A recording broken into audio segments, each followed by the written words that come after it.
The bell rang at noon, and every person in Dunford stopped walking. It was not a call to prayer. It was not a market bell. It had one meaning in this valley, and everyone who had lived here longer than a season knew exactly what to do when they heard it.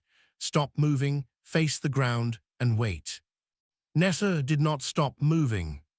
She was 17, she was carrying 2 buckets of water from the well, and she had decided 3 days ago that she was done being afraid.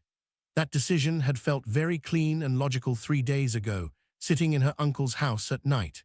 It felt considerably less clean now, in the middle of the market road, with the shadow of Dreeken Voss passing over the entire village like a moving eclipse. The dragon was immense. There were no other words for it. He was old enough that his scales had gone from black to the dull grey of old iron, and he flew low enough that the wind from his wings flattened the wheat in the south field. He was not hunting.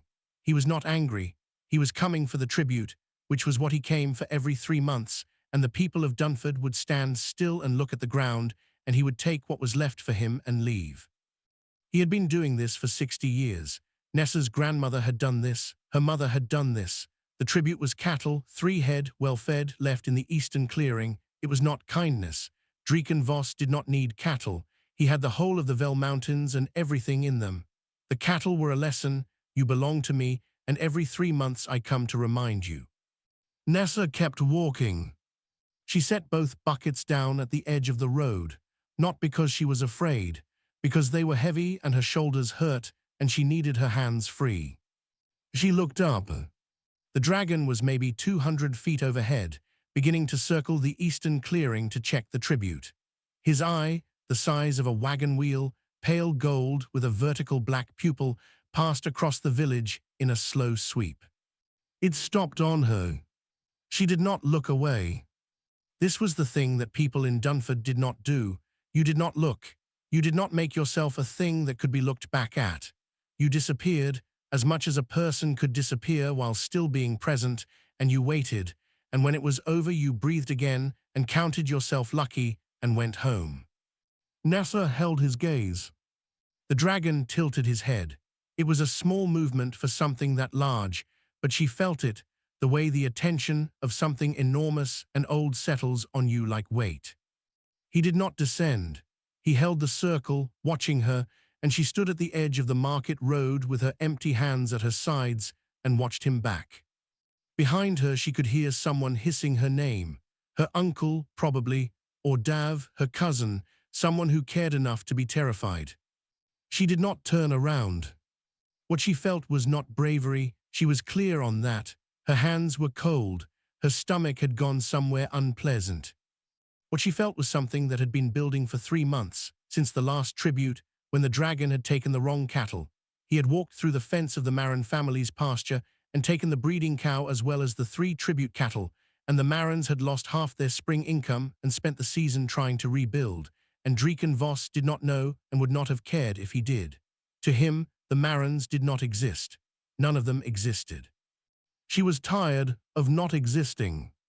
The dragon broke his circle after a long moment and continued toward the eastern clearing. His tail passed over the rooftops like the shadow of a closing door, and then he was beyond the tree line and the sound of his wings faded. Everyone started breathing again. Nessa picked up her buckets. Her uncle was beside her before she made it 10 steps. Ren was 45 and had been a soldier in the Western Campaign before a broken leg healed wrong, and he came back to Dunford to help his sister's family. He was not small and he was not soft, and he was looking at Nessa with an expression she had never seen on his face before. "That was the stupidest thing I have ever seen," he said. "He didn't do anything," Nessa said. "He didn't do anything this time." "Then I want to know when that changes," Nessa said, "and I want to be looking when it does." Ren walked beside her without speaking for a while. The village was coming back to life around them. Voices, movement, someone's goat that had bolted during the flyover and needed catching. "He noticed you," Ren said finally. "Yes." "They remember, the old ones, they remember everything they've seen for centuries." He looked at her sideways. "You understand what that means?" "It means he'll remember there was one person who looked at him," Nessa said. "Good, I want him too. Ren stopped walking. She kept going. She did not feel brave. She felt the way a person feels after they have said something true that cannot be unsaid, a little sick, a little lighter, and entirely unable to go back. Behind her, she heard her uncle start moving again, following. She decided that was enough for today. 3 days after the tribute, Ren came to Nessa's room before sunrise and dropped a book on her bed. It was old. The cover was leather that had gone stiff and dark, and the binding had been repaired twice with different thread. It smelled like a place that had been closed for a long time. "Where did you get that?" Nessa said. "It was your grandmother's," Ren said, "and before that your great-grandmother's, and before that someone whose name I don't know." He sat down on the stool by her window. "Open it." She did.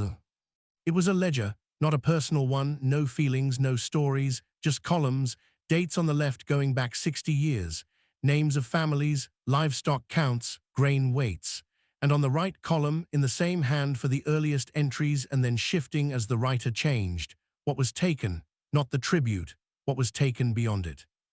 Nessa read for a long time. Outside the window, the sky went from black to the grey before dawn. The numbers were damning. In 60 years, Dreeken Voss had taken the agreed tribute 43 times. He had taken more than the tribute, without warning or reason, 19 times. 3 of those overages had destroyed families entirely, not killed them, just economically erased them, left them with nothing going into winter. The Marin cow 3 months ago was the most recent entry, written in her grandmother's handwriting before she died, passed to her mother, passed to Ren. "She kept this for 30 years, Nessa said. "She kept it because she believed it would matter someday," Ren said. "She never figured out how." Nessa turned to the last page, her mother's handwriting, an entry from 8 months ago, which meant 2 tribute seasons before she died. It said, "Took grain cash from the mill cellar, did not touch tribute, does not know we have any, we have said nothing, we will say nothing." She closed the book. "There's a grain cache," she said. 3 of them, Ren said. "Underground, your grandmother started them, then your mother. When the dragon takes extra, the village puts in to cover what was lost. It's been going on for 30 years. He looked at her. "No one talks about it openly. If he knew." "He'd take it," Nessa said.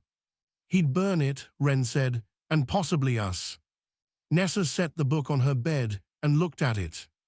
60 years of records, 3 hidden caches, 19 unexplained losses covered in silence by families pooling what they had. She thought about all the years she had watched people look at the ground when the dragon came, and she had thought it was just fear, just defeat, and now she was sitting here understanding that it was also this, a sustained, deliberate, invisible resistance that had kept the village alive through every bad season. They had been surviving him for 60 years, and they had never stopped. She had just never seen it written down. "Who else knows?" she said. "Every family with more than 10 years here," Ren said. "The new ones don't until they're trusted. Your grandmother decided you were too young, then your mother got sick and..." He stopped. "Why are you telling me now?" Nessa said. Ren was quiet for a moment.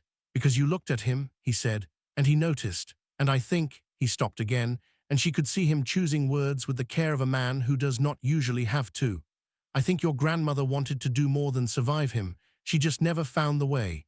And you're standing up and looking at ancient things in a way that makes me think you might be the person who does." Nessa picked up the book. "I need to read all of it," she said. "I know," Ren said. He stood. "Take the day." He paused at the door. "There's one more thing. Your grandmother, in her last year, she sent a letter to the village of Kol. 2 valleys over, they have a dragon too. Different lineage, similar arrangement. She wanted to know if they kept records." "Did they write back?" "They did. The letter's in the back of the book, inside the cover." He left. Nessa found the letter. It was 1 page, written in a careful hand she didn't recognize. It said, "Yes, we keep records, 41 years of them. We have wondered if we are alone." Below that, in her grandmother's handwriting, underlined once, "They are not alone, neither are we." And below that, in fresher ink, her mother's, before she got too sick to write steadily. There are 7 other valleys. I have not reached all of them yet. Nessa sat in the early light with the book in her lap and felt something shift in her chest. Not courage, not yet. Something earlier than courage. The thing that happens when you realize a problem is much larger than you thought, and also, for the first time, possibly solvable. She pulled a piece of paper from her desk. She started a list of questions. The sun came up while she was writing, and she did not notice. Nobody called it a council. That word was too dangerous. They called it a market. They timed it between tribute seasons and spread it across 2 days, and they used the hollow, a wide depression in the forest 3 miles west of Dunford, where charcoal burners had worked a generation ago, and where the trees had grown back thick and close, and the canopy hid everything from above. People came from 7 valleys. They came in 2s and 3s at different hours, and they brought real goods to trade, because if any of it was ever noticed, they needed it to look exactly like what they said it was. Nessa had written 8 letters in 6 weeks. She had received 7 replies. She stood at the center of the hollow on the second morning and looked at the people around her and felt something she had not expected to feel. She felt like she was finally seeing the real size of the thing her grandmother had started. There were 43 people, farmers mostly, 2 millers, a woman from the Valley of Ocean who had been a scribe for the regional magistrate before the magistrate's seat was abandoned after the Eastern Dragon claimed the town. A man named Burr from Cole who was built like a stone wall and had a way of saying very little that somehow carried weight. Each of them had records. Each of them had their own version of the ledger. Nessa had asked them all to bring the numbers for one thing specifically, not the tributes, the overages, the extra. The times the dragon took more than agreed upon, and no one said anything because there was nothing to say. When she added them all together, across all 7 valleys, across the longest records present, 41 years for Cole, 30 for Dunford, the total was not a number she had expected. She wrote it on the board they had set up between 2 trees. Someone at the back said quietly, "That's 3 families per valley per decade that he's erased just from the overages." No one disagreed. An older man from the Valley of Trance spoke up. He was careful and slow. He said he respected what they were doing here, but he wanted to know what they were actually proposing, because if the answer was confrontation, he was going to say goodbye now and go home, because confrontation with a creature that had been alive since, before the oldest person in this hollow was born, was not a proposal. It was a burial arrangement. Nessa said, "I'm not proposing confrontation." "Then what?" "I'm proposing that we stop being invisible to each other," she said. "We have all been doing the same things separately for decades. Hidden caches, records kept in secret. We pool when one family gets hit hard. We've been a network for years without calling it one." She paused. "I want to call it one."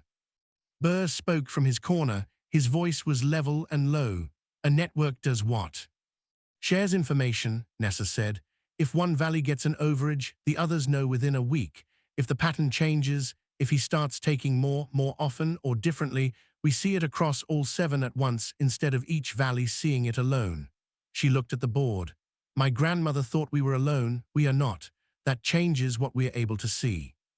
The scribe from Ocean, whose name was Petra, raised her hand. She had been taking notes the entire time. "There's something else," she said. She had a flat, precise way of speaking, like someone who had spent years making sure documents were accurate. "The overages cluster. Look at the years. They come in 3s and 4s, and then they stop for 7 or 8 years, and then they start again. I noticed it in the Ocean records. I think it corresponds to something in his patterns." "His breeding cycle," Burr said. Everyone looked at him. "My grandfather was a hunter before the dragons came through the north. He wrote about it.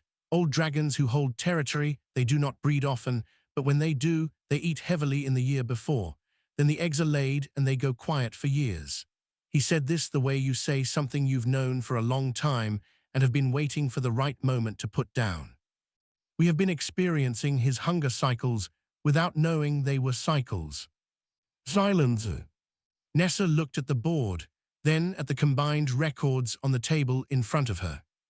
If that's true, Petra said, thinking out loud, then we can predict the next one. Yes, Nessa said. And if we can predict it, Petra said, we can prepare for it. Yes, Nessa said again. The man from Trant, who had wanted to leave, did not leave.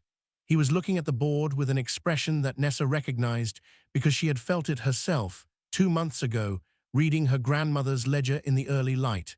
The specific feeling of something that seemed impossible beginning, slowly, to have a shape. No one made grand speeches. There was no moment of raised fists or sworn oaths.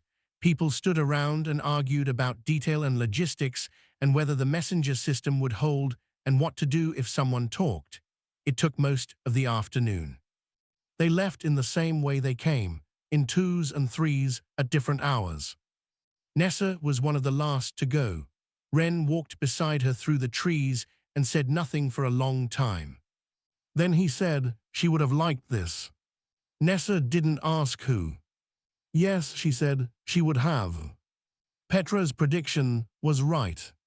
It came in the autumn tribute, 14 months after the Hollow meeting.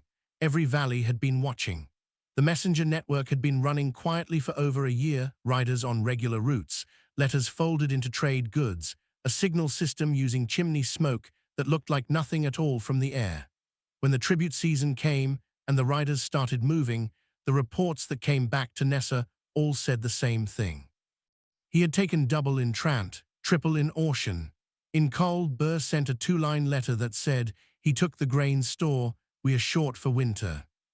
Dunford he left alone, which was almost worse. It meant he wasn't hungry here. It meant he was moving through the valleys, picking what he wanted like someone walking through a market, and the people below were just items on a shelf. Nessa sat with the 7 reports spread on the table and did the calculation. If the valleys did not pool immediately, 2 of them, Ocean and Cole, would lose people to starvation before spring. Not maybe, would. Petra had run the numbers 3 times and they said the same thing each time. She sent the riders back out with one instruction: start moving food north. What happened over the next 6 weeks was the thing she had not known they were capable of until they did it.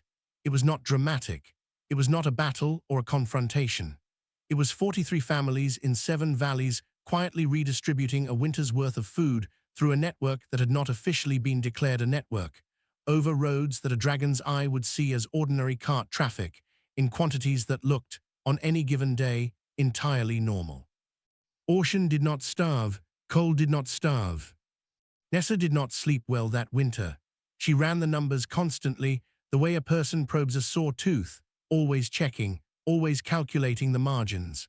On the nights when the numbers were fine, she felt something she did not know how to name and eventually decided was a specific type of tired that was different from exhaustion, the tired of being responsible for something real. In late winter, a rider came from Trant. The man from Trant, his name was Ossa, and he had grown considerably less reluctant over the past year, had sent his youngest daughter with a sealed letter.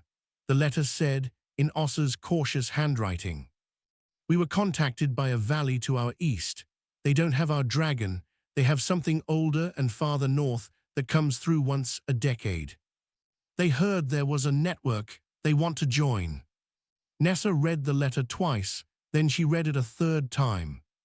She wrote back, "Tell them yes, send me their records."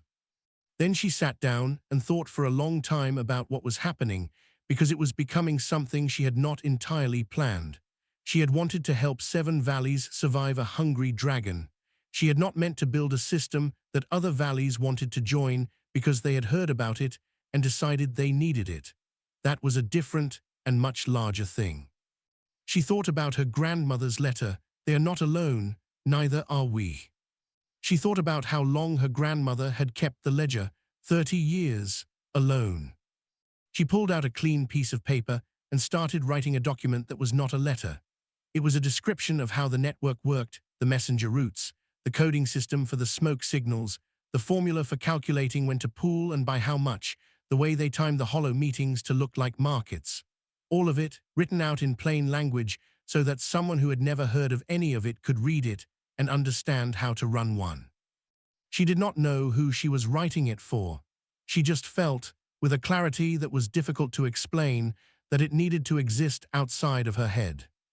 Ren found her at it past midnight. He looked at the pages she'd already filled. "If he finds that," he started. "I know," she said. "You're writing it anyway." "Someone needs to," she said. "If something happens to me or to any of us, I don't want all of this to be in people's heads where it can be scared out of them." She kept writing. "It should be written down somewhere, like grandmother's ledger was written down." Ren pulled a chair and sat across from her. He did not leave. He watched her write. At some point he said, "She wrote the ledger because she was afraid it would be forgotten. You're writing that because I want it to keep going whether I'm here or not," Nessa said. "That's different from afraid." Ren said nothing, but she heard him lean back in the chair, the way a person leans back when they have been carrying something heavy and have found somewhere safe to set it down. She wrote until the lamp ran out. In the morning she had 12 pages. She made 3 copies by hand, addressed them to Burr, to Petra, and to Ossa, and sent them with the next riders. That was how the document called the ledger system, an accident of namming, since no one had formally named it anything, ended up in 8 valleys before spring. The tribute season was not supposed to begin for 6 more weeks. Draken Voss came on a Tuesday in early autumn, in the hour before noon, and he did not come for the eastern clearing. He came for Dunford. Nessa heard the bell, the real warning bell this time, rung by the watchboy on the mill roof, not the slow tribute bell but 3 fast strikes that meant wrong time, wrong place, and she was out of her house before the sound faded. She ran to the well because the well was the highest open ground in the center of the village, and from the well she could see the rooftops and above them. Draken Voss was landing in the market square. He had never done this. In 60 years of records, he had never touched down in the village itself. He always came to the clearing. He always took what was left and left. The tribute was the system, and the system had not changed. He was breaking the system, which meant he knew about them. Nessa did not run. She walked to the square. He was enormous at ground level in a way that the sky hid. His head alone was bigger than the elder's house. His feet had cracked the cobblestones on landing. He was looking at the buildings around the square with that slow, deliberate attention that old things have, the kind that knows it has time. Half the village was behind her and retreating. She could hear feet on dirt roads, children being pulled indoors. She walked until she was 30 feet from him. Then she stopped. He looked at her. He recognized her. She was certain of it. "The girl who watches," he said. His voice was not what people described when they talked about dragon's speech. They always said it was like thunder, like grinding stone. His voice was actually low and dry and deliberate, like a man who has learned not to raise his voice because he has never needed to. "You looked at me 2 years ago. No one in this valley has looked at me in 40 years. "You noticed," Nessa said. "I notice everything," he said. "I am older than your village by 2 centuries. I notice who plants what field.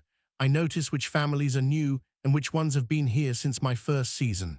I notice, 3 months ago, that the Coal Valley had empty grain stores in winter, but no one died. I notice that the Ocean Road has had more cart traffic in the last year than in the previous decade. I notice that 7 valleys that have never had contact with each other started having contact with each other." His pale gold eye was level with her head. "I have been watching you for a year." Nessa said nothing. "You built something," he said. "I want to know what." This was the moment. She understood it clearly. He had not come here in anger, not yet. He had come here curious, which was more dangerous in a different way. A curious dragon that decided he did not like the answer was still a dragon. She said, "We built a way to not die when you take more than you said you would." Silence. "You kept records," he said. "Yes. Of me. Of everything you took," she said. "Going back 60 years, my grandmother started it, my mother continued it. I have copies in 8 valleys." He was very still. She had learned, from 2 years of watching him from a distance, That stillness in him meant thinking. You were supposed to be invisible, he said. It was not a threat. It sounded almost like genuine puzzlement. We know, Nessa said. We've been invisible for 60 years. We kept your records, we hid our food, we helped each other survive the bad years, and we were invisible the whole time. We were very good at it. She held his gaze. But good at being invisible isn't the same as being small. We were never small, you just weren't looking. He looked at her for a long time. Then he said, the document, the one with the routes and the signals, there are copies. Yes. How many? Enough, she said. He made a sound she could not interpret, low, resonant, deep in his chest. Not fire, something else. Ren appeared beside her. Then Burr, who had ridden 3 hours in the night after the warning riders went out. Then Petra, dust-covered from the ocean road. Then Ossa's daughter from Trant. They came to stand beside her in the square one by one, and Dreek Voss watched each of them arrive with the expression of something recalculating. He had come expecting a girl and a village. He found a network. You cannot fight me, he said. We know, Nessa said. We've never tried to fight you. We've survived you, that's different. He looked at the group of them. He looked at the square. He looked at her. What do you want? He said. It was the last question she had expected. She had prepared for fire, for threats, for demands. She had not prepared for that. But she had an answer, because she had known what she wanted since the night she read her grandmother's ledger by early light. An agreement, she said, a real one, written down, what you take, what you don't, what happens in the years you take more, signed by you, witnessed by all 8 valleys. Another silence. You want a contract, he said, with a dragon. Yes, she said. No human has ever asked me for a contract. No, Nessa said, we've been too busy trying not to die. He did not agree that day.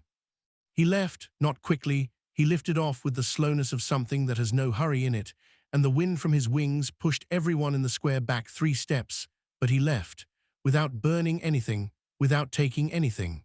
He simply went, and the square was very quiet after, and Nessa sat down on the edge of the well because her legs had decided they were done. Burr sat beside her. He did not say anything for a while. Then, you asked a dragon for a contract. Yes, Nessa said. He didn't say no. He didn't say yes either. No, Burr said, but he didn't burn the village. That's not nothing. Ren brought water. Petra had already found a bench and was writing notes from memory, which was what Petra did when she was nervous. Ossa's daughter, her name was Kala, and she was 16 and had ridden through the night and was currently eating an apple she had produced from somewhere, sat on the cobblestones and looked at the cracks the dragon's feet had made and said, "Do you think he'll come back?" Yes, Nessa said. She did not know why she was certain, she just was. He came back on the 4th day. He landed in the clearing, not the square. Whether that was deliberate, a signal of something, she did not know, but she chose to take it as one.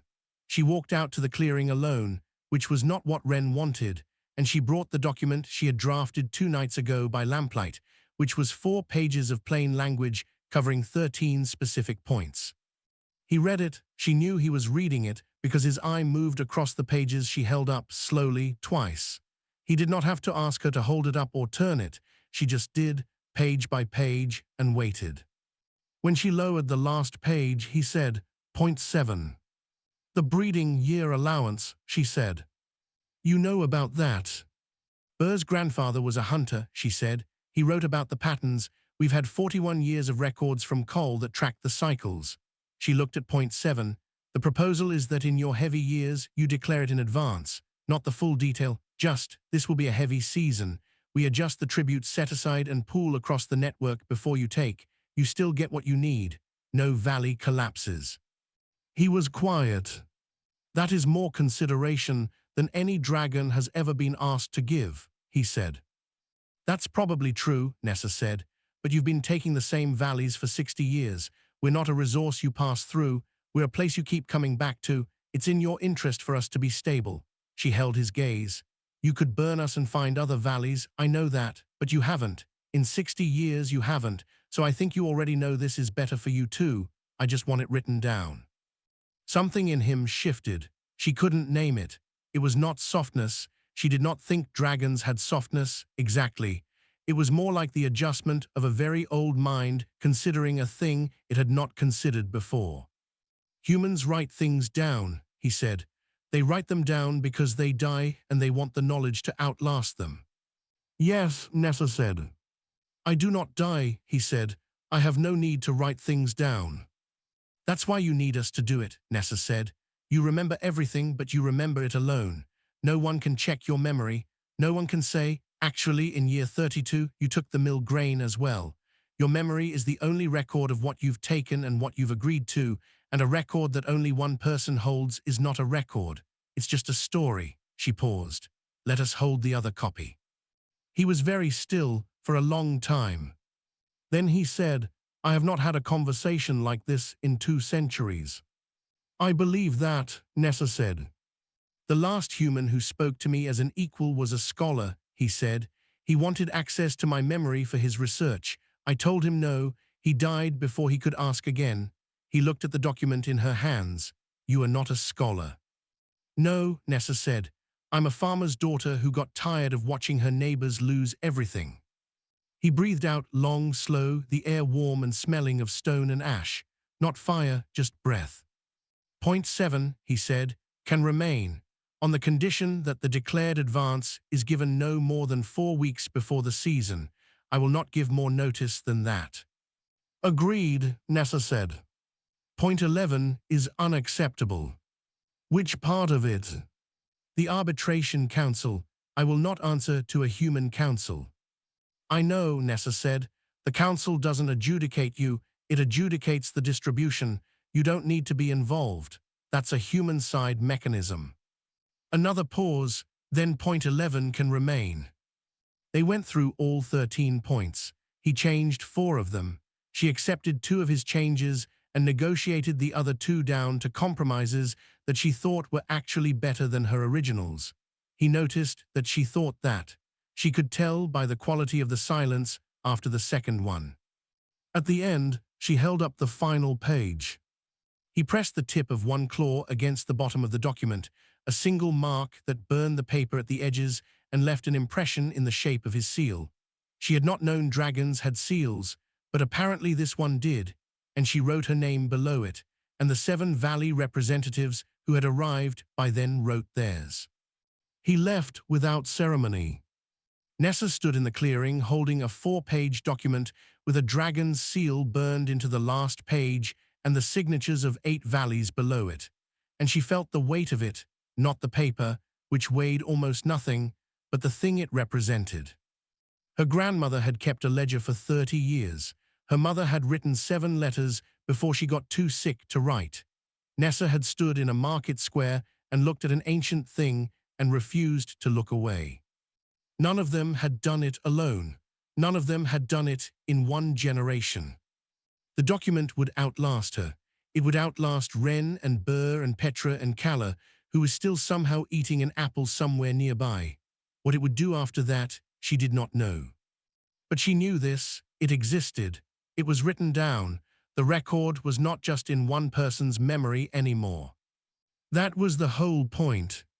That had always been the whole point.